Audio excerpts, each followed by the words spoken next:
大家好，欢迎来到我们的频道，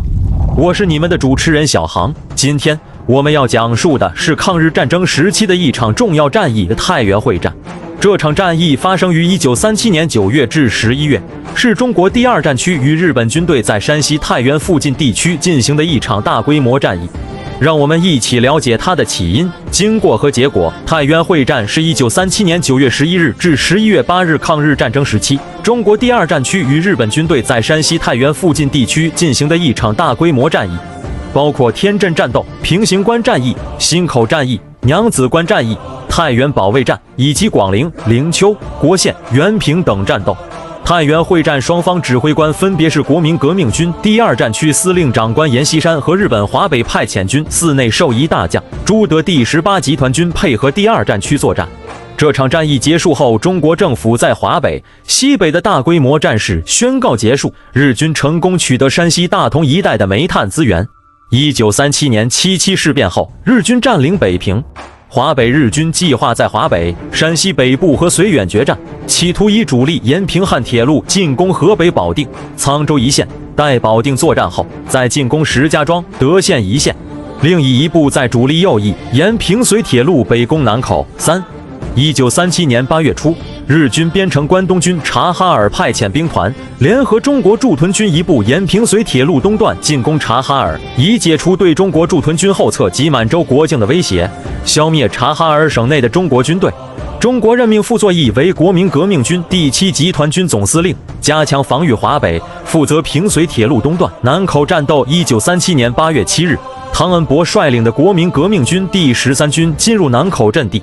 在关东军参谋长板垣策划下，日军以相当大兵力主攻南口，中方由王仲廉的第89师防守。8月9日，日军开始正式攻击，激战16天。8月26日，南口失守，中国军队伤亡1.6万余人，日军伤亡1.5万余人。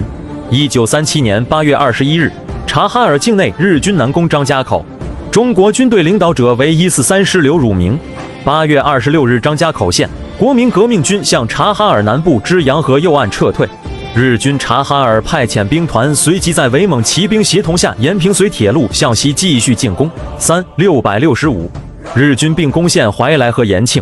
8月29日，日军两支部队在宣化会合，防御平绥铁路西段的中国军队面临夹击危险，遂分头撤退。8月31日，日军中国驻屯军与到达的国内援军编组为华北方面军第1军和第2军582，连同关东军察哈尔派遣兵团在内，日军用于华北作战部队合计约37万人。大同战斗。1937，中国第二战区司令长官阎锡山采取收缩防御的态势，将军力集结于雁门关、平型关、娘子关、沿内长城进行防御。其中，国民革命军第61军防守如月口，国民革命军第35军撤至雁门关阵地，国民革命军第17军第73师及第15军退守平型关、团城口计设阵地，国民革命军第18集团军第15师进出平型关外，遮断日军后方供应联络线，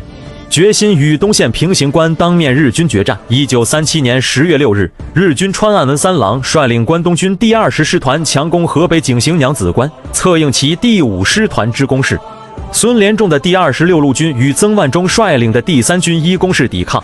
11日，日军进攻井陉、边吕岭，中国守军第38军第17师迎击。14日，日军突进韦泽关、旧关，被中国第一战区第1军团、第3军包围，但中国军队火力不足，至22日，日军仍坚持抵抗。日军被迫于21日抽调第20师团全部及第109师团一部由济南回援。10月26日，日军攻破娘子关，并追击溃退的中国守军，进东平定、阳泉相继失守，日军进逼太原。1937年11月2日，晋东方向日军第20师团和第109师团占领西阳，形成与晋北日军察哈尔派遣兵团和第5师团会攻太原之势。忻口中国守军当夜南撤，保卫太原。第二战区前敌总指挥卫立煌命令主力撤至太原以南，以傅作义为太原城防司令，率领国民革命军第35军守太原。11月5日，东路日军占领榆次；6日，北路日军兵临太原城下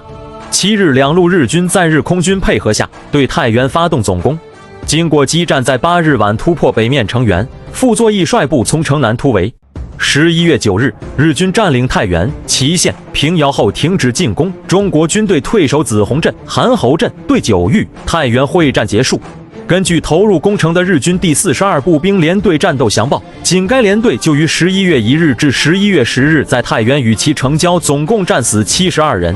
参与本次会战的日军第20师团，因为接连在娘子关与太原城遭遇顽抗，伤亡减员极大，以至于1938年1月，日军铁道运输单位仍需要输送2316名补充人员至该师团，以补充其大量缺额。然而，尽管中国军队进行了艰苦的抵抗，但最终太原会战以中国军队的失败而告终。这场战役的结束意味着中国政府在华北、西北地区的大规模战事宣告结束，日军成功地取得了山西大同一带的煤炭资源。太原会战是抗日战争中的一场惨痛经历，它让我们铭记历史，珍惜和平。在那段艰难的岁月里，中国人民展现了顽强的抗战精神，虽然经历了失败，但也为后来的抗战胜利奠定了坚实的基础。感谢大家观看本期视频，如果喜欢，请点赞并订阅我们的频道，我们下期再见。